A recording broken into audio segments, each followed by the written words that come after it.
ከዚህ በፊት ባሳለፍናቸው ቪዲዮ ስለ ሐረካት አናባቢ ምልክቶች ፈትሐ፣ ከስራ፣ ዶማ እና ስኩን ተመልክተን ነበር።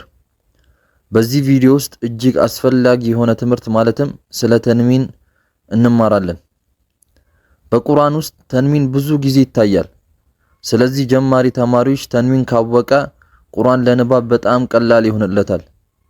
ከዚህ ቪዲዮ በኋላ ተንዊንን በግልጽ እና በቀላሉ ታስተውላላችሁ። ተንዊን ምን ማለት ነው? ተንዊን ማለት የማትጻፍ የሆነችን ኑን ስኩንን በቃል መጨረሻ ላይ ማስቀመጥ ነው። ወይንም በአማርኛ ን የተባለን ድምጽ በፊደል መጨረሻ ማስቀመጥ ነው። ለምሳሌ በፈትሐ ሲሆን በ የሚል ድምጽ ይሰጠን ነበር። ባላይ ተንዊን ስናረግበት በን የሚል ን ድምጽ ይጨመርበታል። በተመሳሳይ ሁኔታ ከስራ ስትሆን ቢ የሚል ድምጽ ነበራት። ተንዊን ሲጨመርበት ቢን የሚል ድምጽ ይኖራታል። በዶማ ስትሆን ቡ የሚል ድምጽ ነበራት። ተንዊን ሲጨመርባት ቡን የሚል ድምጽ እንዲኖራት ያደርጋል። ተንዊን 3 አይነት አለው። አናባቢ ምልክቶች ላይ ፈትሐ፣ ከስራ፣ ዶማ እንዳየነው ሁሉ ተንዊንም እንዲሁ 3 አይነት አለው። የመጀመሪያው ፈትሐተይን። ይህ 2 ፈትሐ የሚመስል ምልክት ነው። በቃላት መጨረሻ ላይ እንደ ን ድምጽ ይጨምርልናል። ለምሳሌ ጂም ፈትሐ ስትሆን ጀ የሚል ድምጽ ነበራት። ፈትሐተይን ስትሆን ጀን የሚል ድምጽ እንዲኖራት ያደርጋል። ሁለተኛ ከስራተይን። ይህ 2 ከስራ የሚመስል ምልክት ነው እና በቃል መጨረሻ ላይ ን ድምጽን ይጨምርልናል። ለምሳሌ ጂም ከስራ ስትሆን ጂ የሚል ድምጽ ነበራት። ከስራተይን ስትሆን ጂን የሚል ድምጽ እንዲኖራት ያደርጋል። ሶስተኛ ዶማተይን።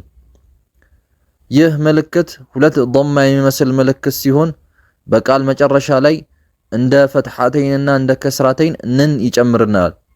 ለምሳሌ ጂም ዶማ ስትሆን ጁ የሚል ድምጽ የነበራት ሲሆን ዶማተይን ስትሆን ጁን እንድትሆን ያደርጋታል። እስኪ እስካሁን ድረስ የገለጽናቸውን የተንዊን አይነቶች በፊደላት ነበረ፣ በቃላት ደግሞ አንድ ላይ አድርገን እናንብብ። ለምሳሌ እቺ ቃል ምን ትላለች? ኪታበን። እቺስ ኪታቢን። እቺስ ኪታቡን። እስቲ አሁን ደግሞ እናንተ እቺን ቃላትን አንብቡልኝ። ምን ይላል? በይተን። ይሄስ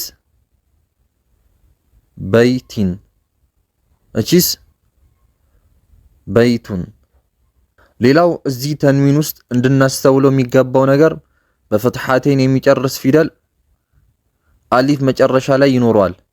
ይህም አሊፍ የሚያገለግለው በዛ ፊደል ማቆም ከፈለግን በስኩን ሳይሆን በአሊፉ እንድናቆም ይረዳናል።